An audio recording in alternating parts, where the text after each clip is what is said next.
Ustadz Abdul Somad atau UAS menyempatkan diri datang ke kota Palembang untuk mengikuti podcast dan memberikan dukungan kepada paslon wali kota dan wakil wali kota Palembang nomor urut 2, Ratu Dewa Primasala.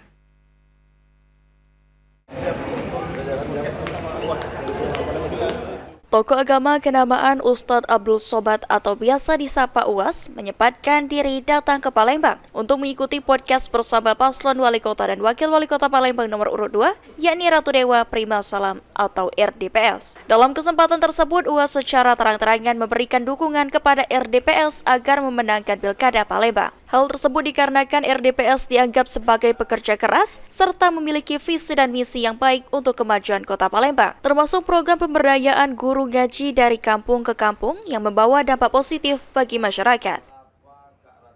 Assalamualaikum warahmatullahi wabarakatuh, Bapak, Ibu, Abang, Kakak, Adik, Dulur-dulur semuanya. Jangan lupa 1 bulan lagi kita akan memasuki pesta demokrasi pemilihan wali kota, wakil wali kota Palembang.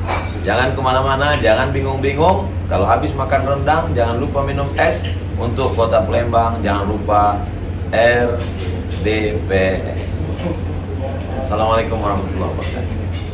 Sementara itu, Ratu Dewa mengungkapkan rasa syukurnya karena kedatangan UAS ke Palembang adalah untuk mendukung RDPS di masa kampanye pilkada ini. Selain itu, kedatangan UAS membawa banyak dampak positif dan juga motivasi. UAS mengajarkan banyak ilmu yang bermanfaat untuk mendorong program yang berkaitan di bidang keagamaan. Salah satunya tentang program guru ngaji dari kampung ke kampung, mendorong peran ustadz dan ustazah, serta banyak lagi program yang berdampak langsung bagi masyarakat.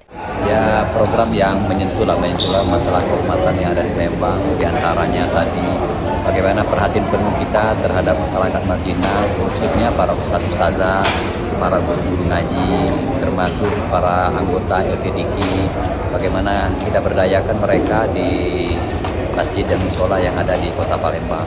Kita ingin Palembang mengaji, dengan program Palembang mengaji, insya Allah suasana Palembang akan damai, aman, tertib, bahkan sejahtera.